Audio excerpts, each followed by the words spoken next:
बिस्मिल्लाहिर्रहमानिर्रहीम अस्सलामुअलैकुम। मैं हूं सिकंदर हैदर और आप देख रहे हैं इलेक्ट्रिकल उर्दू ट्यूटोरियल्स चैनल। दोस्तों, आज की वीडियो में हम वोल्टेज एम्पेयर प्रोटेक्टर के बारे में बात करेंगे। तो अगर आज मैं आया हूं तो इसलिए नहीं आया हूं कि मैं इससे ज़्यादा व्यूज़ क्रिएट कर लूँगा या इससे ज़्यादा पैसे कमाऊँगा, बल्कि इसलिए आया हूं क्योंकि मेरी मजबूरी है। और अगर आपने ये वीडियो ओपन ही की है तो इसको लास्ट तक वॉच कीजिए, क्योंकि अगर आप इसको लास्ट तक वॉच करेंगे तो इंशाल्लाह बहुत कुछ होगा जो आप इससे सीख पाएंगे।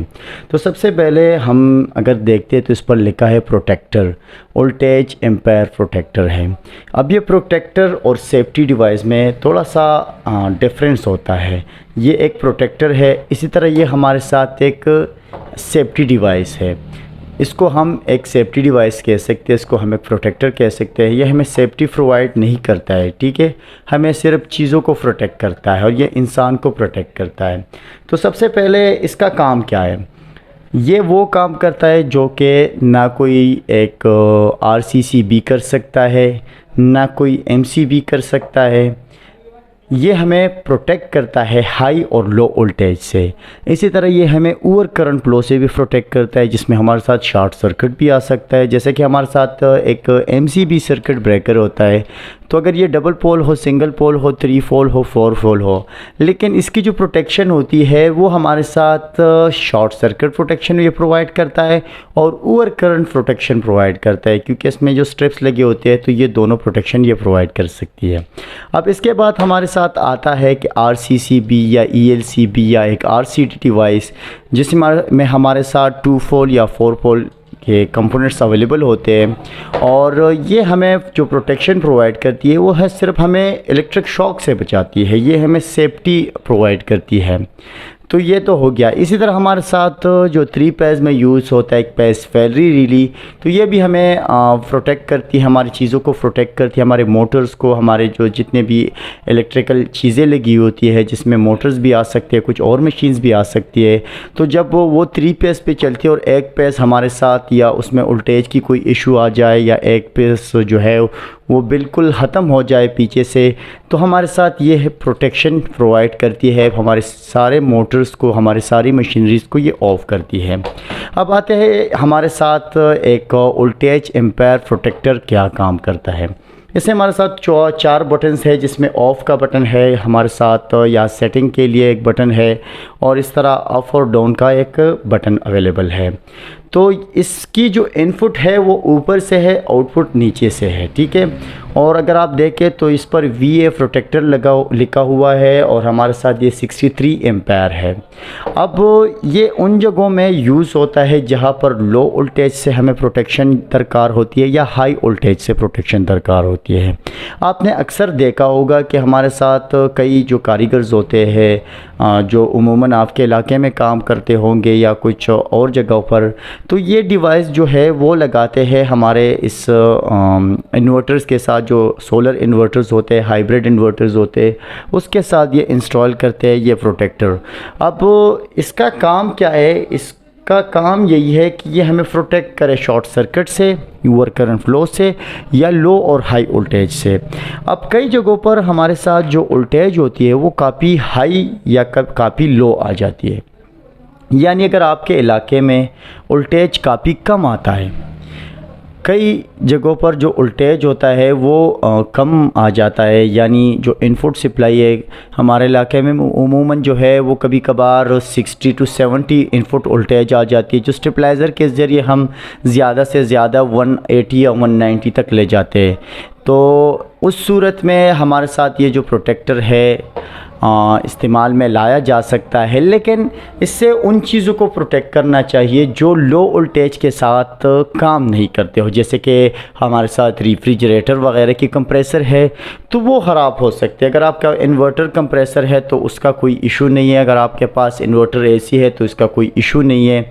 तो अगर आप इसको इंस्टॉल करेंगे और आपके इलाके में लो वोल्टेज का इशू आता है और आप उससे कोई भी फ्रिज वगैरह यानी जो कंप्रेसर वगैरह पुराने वाले हैं उसको नहीं चलाते हो, तो फिर आप इसका इस्तेमाल ना कीजिए। क्योंकि अगर आपके जो और चीज़ें हैं, मिसाल के तौर पर आपके पंखे हैं और आप इसको एक MCB सर्किट ब्रेकर के बाद लगाए या उससे पहले लगाए, तो अगर आप इसको इंस्टॉल करते हो और अगर आपका वोल्टेज 140 से कम होता है तो फिर क्या होगा कि आपकी जो आउटपुट है ये नहीं प्रोवाइड करेगी।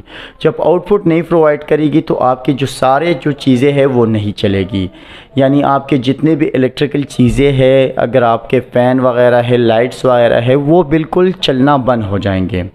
बहरहाल अगर आपके कुछ ऐसे चीज़ें हैं जैसे कि कंप्रेसर वगैरह होती है तो वो लो वोल्टेज के साथ ख़राब हो सकते हैं, तो उस सूरत में ये जो प्रोटेक्टर है वो बिल्कुल कारामद है, आपको इसे इस्तेमाल करना चाहिए। तो इसमें आप लो वोल्टेज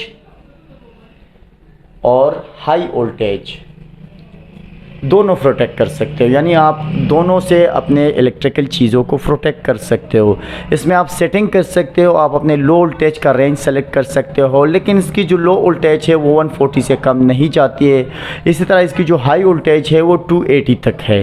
तो लो वोल्टेज 140 बिल्कुल काफ़ी है। अगर 140 से ज़्यादा कम वोल्टेज आता है तो उस पर तो फिर इन्वर्टर कंप्रेसर वगैरह भी चलना मुश्किल हो जाता है। बहरहाल पंखे वगैरह या लाइट्स वगैरह चल जाते हैं। इसी तरह अगर आपकी वोल्टेज हाई आती है 280 से या 260 से, तो फिर आपकी जो लाइट्स वगैरह है, एलईडी लाइट्स वगैरह होती है, कंप्रेसर्स वगैरह होते हैं, पंखे वगैरह होते हैं, वो ख़राब हो सकते हैं। तो उस सूरत में आपको ये लगाना बिल्कुल भी चाहिए, क्योंकि ये आपकी चीज़ों को बिल्कुल प्रोटेक्ट कर सकती है।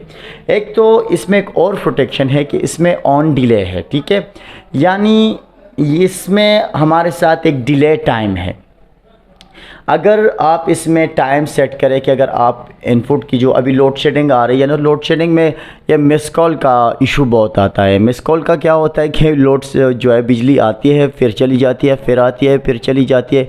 तो उस सूरत में जो कंप्रेसर होते हैं उसमें हमारे साथ पीटीसी रिलीज़ लगी होती है, जो एक बार गर्म होता है उसका हीटिंग रेजिस्टर, तो उस दोबारा ठंडा होने में तकरीबन 10 से या 8 से 10 मिनट या 15 मिनट ले सकता है। तो उस सूरत में आपका कंप्रेसर ख़राब होने के चांसेस बढ़ जाते हैं। तो अगर आप इसको लगाएंगे तो इसमें आपको एक ऑन डिले मिलता है, यानी ये सप्लाई प्रोवाइड करता है लेकिन कुछ वक्त बाद। अभी इस बाय डिफ़ॉल्ट इसमें हमारे साथ 5 सेकंड्स का टाइम है, आप इसको बढ़ा भी सकते हो, ठीक है। तो सबसे पहले इसकी सेटिंग की बात करें। इसकी जो वायरिंग है बहुत ही सिंपल, बहुत ही आसान है। आपने जो इसकी इनपुट है वो ऊपर देनी है और आउटपुट नीचे से लेनी है। तो इसमें इंटरनली जो रिले लगा हुआ है वो फिर सप्लाई प्रोवाइड करता है, और ये इसमें जो रिले है वो तकरीबन 63 एम्पेयर का होगा, क्योंकि ये जो प्रोटेक्टर है वो 63 एम्पेयर का बना हुआ है। तो सबसे पहले हम सप्लाई प्रोवाइड करते हैं और मैं आपको दिखाता हूँ।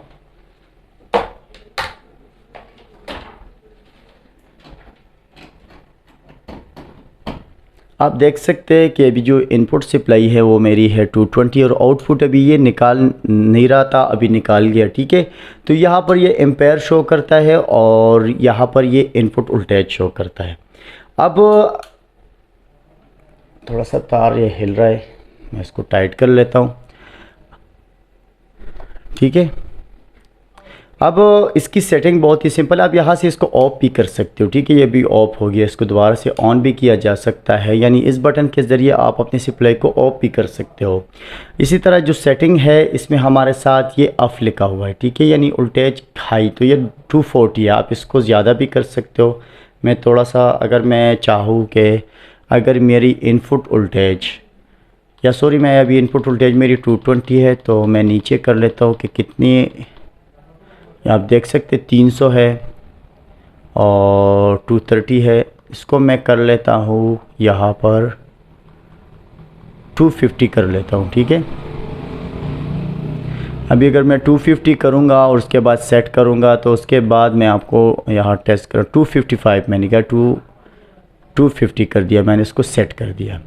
अब इसकी जो लो वोल्टेज है वो 140 है, तो इसको मैं यहाँ सेट कर लेता हूँ। इसकी जो डिले टाइम है वो 5 सेकंड है, ये भी ठीक है। और एम्पेयर आप इसकी सिलेक्शन कर सकते हो कितनी एम्पेयर, तो या 63 एम्पेयर है तो ठीक है, 63 एम्पेयर ही चलेगा, ठीक है। अब मैं इसको सप्लाई प्रोवाइड करूँगा। पहले लो वोल्टेज के ज़रिए आपको दिखाऊंगा कि कैसे ये काम करता है, फिर उसके बाद हाई वोल्टेज के ज़रिए दिखाऊंगा कि ये कैसे काम करता है। दोस्तों अब मैंने इसके साथ एक मल्टीमीटर अटैच कर लिया है जो मुझे इनपुट वोल्टेज दिखाएगा, और अभी मैं इसको इनपुट वोल्टेज प्रोवाइड करता हूँ। ठीक है, आप देख सकते हैं कि मेरे साथ जो इनपुट वोल्टेज है वो 28 आ रहा है, तो ये आउटपुट नहीं निकाल रहा है। ठीक है, अब यहाँ आप देख सकते हैं कि मैं वोल्टेज को बढ़ाता हूँ। अब इसकी जो सेटिंग हमने की है, आप देख सकते हैं कि इसकी जो सेटिंग है वो 140 है। अगर 140 से वोल्ट ज़्यादा आएगा तभी ये आउटपुट देगा। ठीक है, तो अभी मैं इसको थोड़ा सा बैक कर लेता हूँ।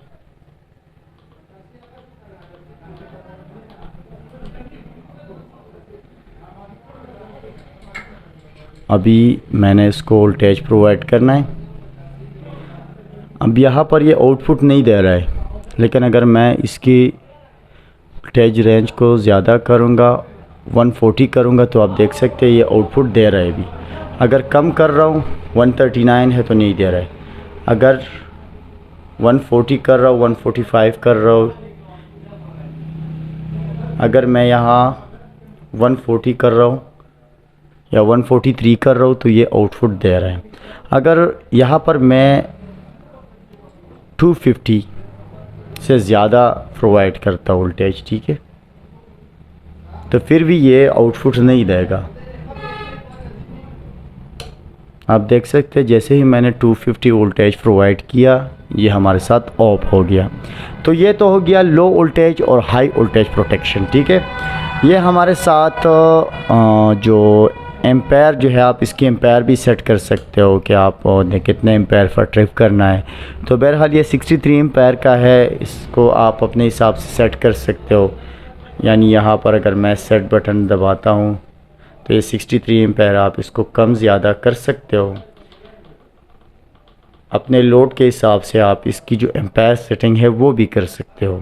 तो इसी के साथ ही आज की वीडियो ट्यूटोरियल ख़त्म होती है। मज़ीद वीडियोस के लिए आप हमारे यूट्यूब चैनल को ज़रूर सब्सक्राइब कीजिए, हमें अपने दुआ में याद रखिए। और पहले में मैंने थोड़ा मजाक किया था, उसके लिए माज़रत चाहता हूँ।